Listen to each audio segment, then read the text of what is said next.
Good morning student. आज की class में अपन पढ़ेंगे रूबी लेजर। रूबी लेजर जो सबसे पहले मेहमान के द्वारा 1960 के अंदर बनाया गया था, इसे सॉलिड स्टेट लेज़र भी कहा जाता है। अब अपन इसके बारे में बात करेंगे कि रूबी लेजर है, उसका डिज़ाइन क्या है, उसका कंस्ट्रक्शन कैसा है और उसमें किस प्रकार से फिजिक्स का फिनोमेना अप्लाई होता है और वह कार्य किस प्रकार से करता है। तो देखिए, सबसे पहले इसकी बात करते हैं अपन कंस्ट्रक्शन या रचना की डिज़ाइन की। तो रूबी लेज़र है, उसमें जो क्रिस्टल होता है वो रूबी होता है और रूबी बना होता है एल्युमिनियम ऑक्साइड का, और उसमें अपन क्रोमियम थर्ड आयन डोपिंग करते हैं। रूबी को अपन माणिक्य भी बोलते हैं, मानक भी बोलते हैं, और एल्युमिनियम के कुछ एटम हैं वो रिप्लेस कर दिए जाते हैं क्रोमियम थर्ड आयन के द्वारा। तो यहाँ पर जो रूबी है एक्चुअली उसको अपन aluminium oxide with doping chromium third ion ही इसको अपन बोलते हैं। यहाँ पर क्रोमियम जो थर्ड आयन है वह 0.05% के रूप में, इम्प्योरिटी के रूप में तक मिलाया जाता है। क्योंकि ये जो रूबी जो होता है इसका जो पिंक कलर होता है वह क्रोमियम के कारण से ही इसमें पिंक कलर नॉर्मली मिलता है। क्योंकि जो क्रोमियम आयन होता है वह ultraviolet, yellow, green in light को या इन कलर्स को अब्जॉर्व करते हैं, अवशोषित करते हैं तथा ब्लू और रेड को ट्रांसमिट करते हैं। ठीक है, तो अपन इसकी बात की कि रूबी लेज़र है उसकी रचना किस प्रकार से की जाती है, उसका क्रिस्टल किस प्रकार से होता है, ये इसके बारे में अपने डिस्कस की। अब इसके डिज़ाइन की बात करते हैं कि रूबी लेज़र है उसकी डिज़ाइनिंग कैसी होती है। तो रूबी लेज़र की डिज़ाइनिंग के बारे में अपन बात करते हैं। इसमें एक 5 सेंटीमीटर लंबा और 1 सेंटीमीटर डायमीटर का या 1 सेंटीमीटर व्यास का एक सिलेंड्रिकल फॉर्म में रूबी क्रिस्टल होता है। ये रूबी क्रिस्टल होता है, और इस रूबी क्रिस्टल के दोनों तरफ 2 सिल्वर पॉलिश्ड दर्पण या मिरर लगाए जाते हैं, M1 और M2, जो एक दूसरे के पैरेलल होते हैं। ध्यान रखिएगा, M1 पैरेलल है M2 के। जो M1 मिरर है यह सिल्वर पॉलिश्ड है, सिल्वर पॉलिश की जाती है इसकी दर्पण बनाने के लिए, और यह 100% रिफ्लेक्टर होता है। ठीक है, M2 है, यह भी सिल्वर पॉलिश होता है, लेकिन यह 90% रिफ्लेक्टर होता है, 10% यह ट्रांसमिटेंस दिखाता है लेज़र रेज के प्रति। ठीक है, अब सबसे इम्पोर्टेंट बात यहाँ पर यह है कि इस प्रकार का जो सिस्टम है जिसमें यह एक सिलेंड्रिकल क्रिस्टल रोड रखी गई है 5 सेंटीमीटर लेंथ की, 1 सेंटीमीटर इसकी डाया की, और इसके दोनों और 2 पैरेलल फॉर्म में मिरर लगाए गए। इस प्रकार का जो सिस्टम है उसको बोलते हैं अपन एक्टिव मीडियम, सक्रिय माध्यम होता है, जिसो जो एक प्रकार की ऑप्टिकल कैविटी या प्रकाशीय गुहिका में यह रहता है। ठीक है, अब इसके चारों तरफ एक कांच का ट्यूब है, उससे इसको पैक किया जाता है और उसमें वैक्यूम क्रिएट किया जाता है, और उस कांच की ट्यूब के चारों तरफ एक हेलिकल फॉर्म में या स्प्रिंग आकार में एक कांच की ट्यूब है, वह लिपटी होती है। इस कांच की ट्यूब में जिनोन गैस प्रवाहित रहती है। जिनोन एक अक्रिय गैस है। ठीक है, जिनोन गैस प्रवाहित रहती है, और उस जिनोन गैस वाली ट्यूब को इलेक्ट्रॉनिक सर्किट के द्वारा इस प्रकार से कनेक्ट किया जाता है कि जैसे ही उसमें हाई वोल्टेज अप्लाई की जाए तो जिनोन गैस में एक प्रकार का स्पार्क क्रिएट हो, एक लाइट फ्लैशेज उत्पन्न हो। तो लाइट फ्लैश उत्पन्न होती है, उस लाइट फ्लैश से जो भी एनर्जी के फोटोन निकलते हैं वो एनर्जी के फोटोन उस रूबी क्रिस्टल के एटम के द्वारा अवशोषित कर ली जाते हैं, और उसके जो एटम होते हैं जिसमें मेनली क्रोमियम होता है, तो वह क्रोमियम एटम है, क्रोमियम के एटम होती हैं, क्रोमियम थर्ड आयन के एटम होते हैं, वो ग्राउंड स्टेट से एक्साइटेड स्टेट में चले जाते हैं। ठीक है, ये अपन ने रूबी लेज़र की कंस्ट्रक्शन और उसके डिज़ाइन की बात की। अब उसकी वर्किंग की बात करते हैं कि किस प्रकार से कार्य करता है। चूँकि जो रूबी लेज़र है उसको एक्टिव मीडियम है, एक्टिव मीडियम होता है, उसमें एक्टिव मीडियम वो जो रूबी का क्रिस्टल होता है वह 2 पैरेलल सिल्वर पॉलिश्ड मिरर के बीच में होता है, और इसको अपन एक्टिव मीडियम बोलते हैं। और इस एक्टिव मीडियम और रूबी के लिए ज़रूरी है कि लेजिंग प्रोसेस के लिए वह 3 प्रकार के एनर्जी लेवल रखे, जिसमें एक ग्राउंड लेवल, एक्साइटेड लेवल और बीच में एक मेटास्टेबल लेवल होता है। और यह कार्य पूरा करने के लिए हेल्प करता है क्रोमियम का जो थर्ड आयन है वह इसमें हेल्प करता है, ताकि लेजिंग प्रोसेस है वो कंटिन्यू रहे। ठीक है, तो यहाँ पर अपन जो भी एनर्जी लेवल देखेंगे वह रूबी लेज़र में केवल क्रोमियम थर्ड आयन के देखेंगे, क्योंकि क्रोमियम थर्ड आयन ये वह लेजिंग प्रोसेस के लिए इंपॉर्टेंट रोल प्ले करता है। अब देखिए इसमें होता है कि आगे जैसे ही रूबी क्रिस्टल के ऊपर लाइट फ्लैश आपतित होती है या उसके फोटोन आपतित होते हैं, तो वह सूटेबल एनर्जी के फोटोन की ऊर्जा को अवशोषित किया जाता है क्रोमियम आयन के द्वारा। और क्रोमियम आयन के द्वारा उसे ऊर्जा अवशोषित करने के बाद में उसके दो एनर्जी लेवल होते हैं अलग अलग, और वह उसमें से 5600 एंगस्ट्रॉम और 4100 एंगस्ट्रॉम की ऊर्जा वाले फोटोन का अवशोषण करने के बाद में उसके क्रोमियम आयन के जो एटम है वो ग्राउंड स्टेट से ऑक्सीडाइज्ड स्टेट में चले जाते हैं, और वहाँ पर वो 10⁻⁻8 सेकंड के लिए रुकते हैं। ठीक है, अब ध्यान रखिएगा कि इसमें 5600 एंगस्ट्रॉम है, वह है लगभग ग्रीन लाइट, येलो और ग्रीन लाइट के बीच की ऊर्जा है, तो वह इस प्रकार के फोटोन की अवशोषित ग्रीन या येलो लाइट के फोटोन को अवशोषित कर लेता है। और यहाँ पर देख पाएंगे कि जो मूल ऊर्जा इस तरह उसको अपने नंबर 1 से शो किया है, और मेटास्टेबल स्टेट को नंबर 2 से किया है, और जो ऑक्सीडाइज्ड स्टेट है उसको 3 के द्वारा एनर्जी लेवल के द्वारा अपन शो कर रहे हैं यहाँ पर। इसके 3A और B दो प्रकार के ऊर्जा स्तरों में बटा रहता है, जिनके अलग अलग फोटोन के द्वारा अवशोषण के बाद में जो एटम्स है वो उसमें ऑक्सीडाइज्ड स्टेट में मूव कर जाते हैं। अब यहाँ पर कुछ देर रुकने के बाद में वो कुछ एनर्जी डेल्टा E एग्जर्ट करते हैं, और वह उस एल्युमिनियम ऑक्साइड के क्रिस्टल जालक द्वारा अवशोषित कर ली जाती है, और वो एटम वापस से ग्राउंड सेमी स्टेब अपना मेटास्टेबल स्टेट के अंदर वापस गति कर जाते हैं, ट्रांजिशन कर जाते हैं। चूँकि मेटास्टेबल स्टेट है वह सिंगल एनर्जी लेवल ना होकर इसमें स्प्लिटिंग होती है हाइपरफाइन स्ट्रक्चर के दौरान, और यह केवल और केवल इसमें 29 पर सेंटीमीटर का गैप ही होता है। अर्थात यहाँ पर वह 3B से और 3A से दोनों से ही इसमें एटम है वो ट्रांजिशन करता है। तो यहाँ पर 3A और 3B से ट्रांजिशन के बाद में जो अपर एनर्जी लेवल है उससे 6929 एंगस्ट्रॉम का, और लोअर है उसे 6943 एंगस्ट्रॉम के दो फोटोन उत्सर्जित होते हैं उद्दीपन उत्सर्जन प्रक्रिया के द्वारा, जिसमें दोनों ही फोटोन हैं वो लगभग रेड लाइट के लगभग जो एनर्जी है वो शो करते हैं। लेकिन जब इसमें देखा गया कैलकुलेशन के द्वारा या इसमें एक्सपेरिमेंट प्रोसेस के द्वारा कि 6943 जो एंगस्ट्रॉम का जो फोटोन है जो उद्दीपन उत्सर्जन होता है, वह जो फोटोन है उसकी उद्दीपन उत्सर्जन की जो संभावना है वह 6929 एंगस्ट्रॉम के फोटोन की तुलना में 1.4 गुना होती है। अर्थात 6929 एंगस्ट्रॉम का फोटोन है 6943 एंगस्ट्रॉम का जो फोटोन है ना वह ज़्यादा स्टिमुलेटेड एमिशन की प्रोबेबिलिटी शो करता है, इसीलिए इसी फोटोन को ट्रिगर किया जाता है। और इसको ट्रिगर करने के बाद में जो दो मिरर लगा रखे हैं उन मिरर के बीच में जो दो मिरर लगा रखे हैं उन दोनों मिरर के बीच में क्या करते हैं कि ट्रिगर करवाया जाता है, और उससे एम्पलीफिकेशन होता है फोटोन का, और एम्पलीफिकेशन के दौरान वह वापस एक्साइटेड स्टेट के एटम के साथ में इंटरेक्शन करता है, और सेम ऊर्जा और फेज के फोटोन है वह एमिट करवाने के लिए इंड्यूस्ड करता है, प्रेरित करता है, और इससे फिर फोटोन की संख्या बढ़ती रहती है। ओके, ये यहाँ पर सबसे इम्पोर्टेंट चीज़ है। तो यहाँ पर सबसे इम्पोर्टेंट बात जो हम देखते हैं डिस्कस करते हैं वो यही है कि जब भी जो उद्दीपन उत्सर्जन होता है वह उद्दीपन उत्सर्जन 6943 और 6929 दो प्रकार के फोटोन का होता है, लेकिन 6943 एंगस्ट्रॉम वाला जो फोटोन है ना वह फोटोन ज़्यादा उद्दीपन उत्सर्जन की प्रक्रिया को शो करता है बजाय 6929 की तुलना में।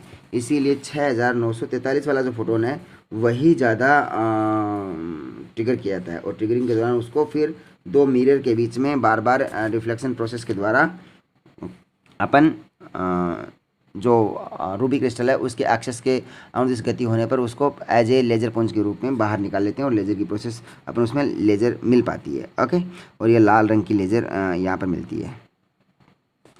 ये इसके लिए सबसे इम्पोर्टेंट बात है।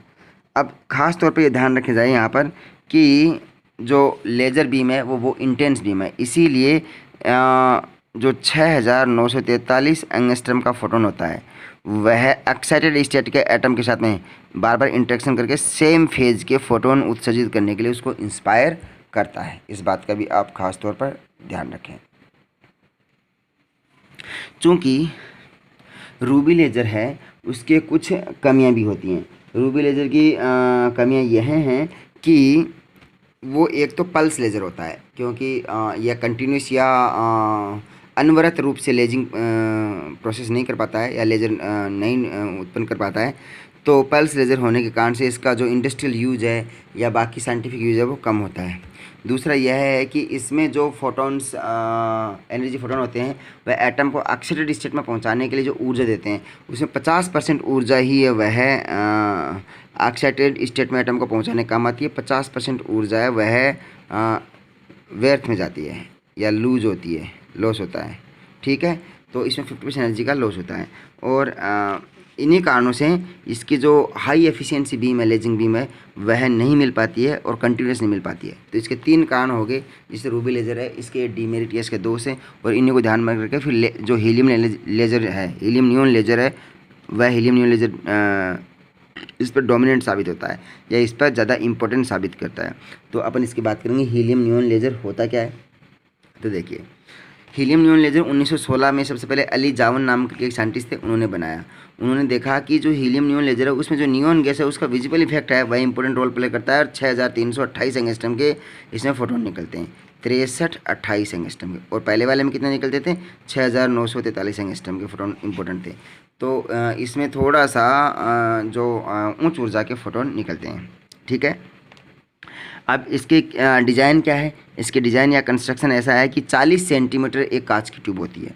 40 सेंटीमीटर ये आप देख रहे हैं कांच की ट्यूब होती है, और एक 2 mm उसका व्यास होता है। पायरेक्स कांच की बनी हुई एक ट्यूब है जो 40 सेंटीमीटर है और 2 mm उसका व्यास की एक ट्यूब है। ठीक है, उसके अंदर हीलियम और नियॉन गैस भरी हुई होती है। हीलियम और जो नियॉन गैस होती हैं वो 10:1 के रूप में भरी रहती हैं, और 10:1 के रूप में इस प्रकार से भरते हैं उनको, इतनी गैस भरते हैं कि उसके अंदर का प्रेशर, ट्यूब के अंदर का दाब है वह 1 टोर हो जाए। ओके, 1 टोर उसका जो प्रेशर है वह हो जाए, और उसके दोनों सिरों पर बोरोसिलिकेट कांच के बने हुए 2 ट्यूब ग्लास प्लेट जोड़ी जाती हैं जो ब्रूस्टर एंगल पर जुड़ी होती हैं। ठीक है, ब्रूस्टर एंगल पर जुड़ने का, ब्रूस्टर एंगल क्या होता है कि जब भी कोई मीडियम होता है उस मीडियम में अगर अनपोलराइज्ड लाइट डाली जाती है तो अनपोलराइज्ड लाइट डालने के बाद में उसमें कुछ लाइट है वह रिफ्लेक्टेड होती है और कुछ रिफ्लेक्टेड होती है। तो एक खास ध्रुवित प्रकाश है वह रिफ्लेक्ट होता है, और एक बाकी बचा प्रकाश है वह रिफ्लेक्शन के दौरान उसके अंदर की तरफ से आता है। तो वह एंगल जो रिफ्लेक्टेड प्रकाश को पूरी तरह से रिफ्लेक्ट कर दे जिस मिनिमम एंगल के लिए, उसका ब्रूस्टर एंगल होता है एक प्रकार से। ठीक है, अब देखिए कि अब अगर अपन डिस्कस करें, देखते हैं कि रूबी लेज़र है उसमें 6943 एंगस्ट्रॉम के फोटोन होते हैं। तो उसके द्वारा अपन देख सकते हैं कि उसकी फ्रीक्वेंसी है वह कितनी होगी कैलकुलेशन के द्वारा। सी बराबर न्यू लेमडा होता है, तो न्यू बराबर सी बटा लेमडा। तो लेमडा का मतलब 6943 एंगस्ट्रॉम का मतलब 10⁻⁻10 मीटर, और सी का मतलब 3 × 10⁸ मीटर हो जाता है। तो इससे फ्रीक्वेंसी याद कर सकते हैं। एच है यहाँ पर 6.62 × 10⁻34 का मल्टीप्लाई करेंगे तो एच निकलता है, उसकी ऊर्जा मिल जाएगी। ओके, तो देख सकते हैं आप हीलियम नियॉन लेज़र होता है, इसकी जो इससे जो फोटोन निकलते हैं लेज़र के वो 6328 एंगस्ट्रॉम के हैं। तो इसमें जो लेज़र बीम होती है वो लाइट बीम होती है, तो यह कम शक्ति का लेज़र बीम है, लेकिन इसमें कंटिन्यूस लाइट मिलती है। अब इसकी बात करते हैं अपन लेजिंग प्रोसेस की। लेजिंग प्रोसेस में क्या होता है कि हीलियम और नियॉन दोनों गैस इसके अंदर 10:1 में भरी हुई होती हैं।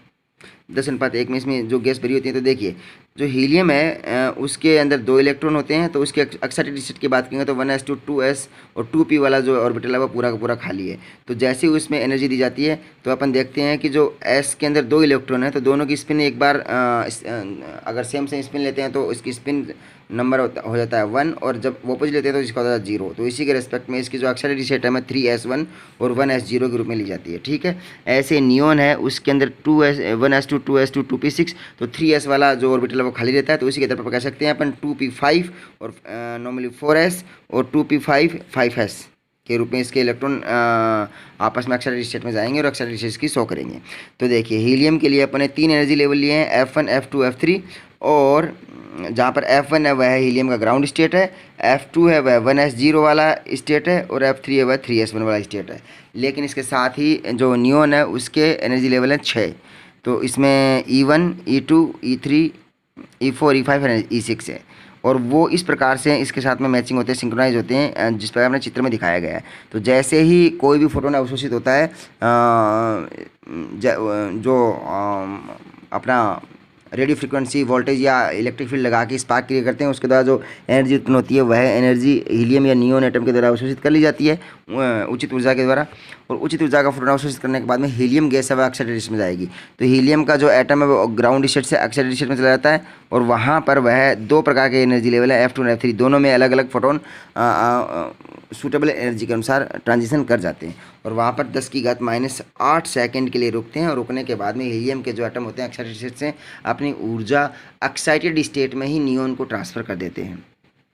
और ट्रांसफ़र करने के बाद में नियोन के अंदर जो एटम होते हैं, जो नियोन के अंदर जो एनर्जी लेवल होते हैं E6 एंड E4, उस E6 में उसके और E4 में उसके एटम हैं वो ट्रांसफ़र हो जाते हैं और वहाँ पर 10⁻⁸ सेकंड के लिए ही रहते हैं। उसके बाद में वो 33,900 एंगस्ट्रम जो थर्मल रेडिएशन होता है उसको उत्सर्जित करने के बाद में E5 लेवल पर आ जाते हैं और यहाँ पर यह उद्दीपन उत्सर्जन होता है, लेकिन उद्दीपन उत्सर्जन होता है लेकिन थर्मल रेडिएशन होता है जो हमारे लेजिंग के लिए काम नहीं आता। ऐसे ही E4 से E3 में 100 उत्सर्जन होता है लेकिन वह 11,500 एंगस्ट्रम का होता है। अगेन वह अपने लिए लेजिंग प्रोसेस या विजिबल रेंज में नहीं आता है। लेकिन E6 से E3 के अंदर एक ट्रांजिशन और होता है जहाँ पर 6,328 एंगस्ट्रम के फोटोन उसमें निकलते हैं। ठीक है, तो 6,328 एंगस्ट्रम के जो फोटोन निकलते हैं यह उद्दीपन उत्सर्जन होता है। यह फोटोन है लेजिंग प्रोसेस के लिए एकदम सूटेबल है और इसी को ट्रिगर किया जाता है और इसे ट्रिगर करने के बाद में वापस वह एक्साइटेड स्टेट के एटम के साथ में इंटरेक्शन करता है और एक्साइटेड स्टेट में एटम के साथ में नियोन एटम के साथ में इंटरेक्शन करने के बाद में वह सेम एनर्जी, सेम फेज और सेम कोहेरेंस के फोटोन को एमिट करवाने के लिए इंड्यूस करता है और उससे उसके जो फोटोन है वो उत्सर्जित होते रहते हैं। क्योंकि उसमें जो दो ट्यूब हैं, प्लेट हैं, वो ब्रूस्टर एंगल पर लगी होती हैं तो उसमें उसका जो पोलराइजेशन है वो सेम पोलराइजेशन के जो एनर्जी बीम है वो उत्पन्न करने में हेल्प करते हैं। तो सेम पोलराइजेशन का प्रकाश होता है वो उत्पन्न होता है और जो फोटोन है प्रकाश के वह बार बार जो अपने रिफ्लेक्टिव मिरर लगे होते हैं M1 और M2, M1 से टकराने के बाद में उनकी जो कोलिजन है ऑक्साइड स्टेट के एटम के साथ में वो बढ़ जाती है और उसे सेम फोटोन ज़्यादा ज़्यादा उत्पन्न होते रहते हैं और उनकी डेंसिटी बढ़ती रहती है और फिर वह एक बीम के रूप में M2 मिरर से बाहर निकाल लिए जाते हैं। चूँकि बचा हुआ जो प्रकाश है जब एटम है वह E3 लेवल में आता है उत्सर्जन के दौरान तो वहाँ से 6,000 एंगस्ट्रम एक स्वतः उत्सर्जन के द्वारा फोटोन उत्सर्जित करता है जो कि नॉर्मली लेजिंग प्रोसेस के काम नहीं आता है और फिर वह हीट के रूप में एनर्जी उत्सर्जित करके इवन ऊर्जा लेवल पर आ जाता है। इस प्रकार से प्रोसेस चली रहती है। चूँकि इस लेज़र की सबसे अच्छी बात यह है कि इसमें लगातार लेज़र है वह कंटिन्यूस रूप से लेजिंग प्रोसेस में मिलती रहती है और साथ में एक इम्पोर्टेंट बात यह भी है कि इसमें 6,328 एंगस्ट्रम जो फोटोन मिलते हैं वो लगातार लेजिंग प्रोसेस चलाए। इसके लिए ज़रूरी है कि हीलियम और नियोन का जो अनुपात है वह 10:1 हमेशा बना रहना चाहिए। तो यह जो लेज़र है यह नॉर्मली इंडस्ट्री यूज़ में या रिसर्च के लिए इम्पोर्टेंट रहता है और इसी में यह ज़्यादा काम में आता है। साथ में लेज़र की कुछ विशेषताएं भी हैं। विशेषता ये हैं कि ये जो लेज़र किरणें होती हैं ये पूर्ण रूप से होती हैं कोहेरेंस। सबसे पहले ये क्या होती हैं? कोहेरेंस होती हैं। ये एप्लीकेशन है और एप्लीकेशन एंड इसके क्या बोल सकते हैं अपन, प्रॉपर्टी या गुण। तो ये कोहेरेंस होती हैं। कोहेरेंस का मतलब होती हैं ये एक प्रकार से कला संबंध होती हैं, कला संबद्ध होती हैं। दूसरी होती हैं ये मोनोक्रोमेटिक होती हैं, मोनोक्रोमेटिक अर्थात डेल्टा लैम्डा बराबर 0 अर्थात सिंगल फ्रीक्वेंसी वाली होती हैं। तीसरी होती हैं ये डायरेक्शनल होती हैं। डायरेक्शन मतलब दिशात्मक अर्थात ये बहुत ही नैरो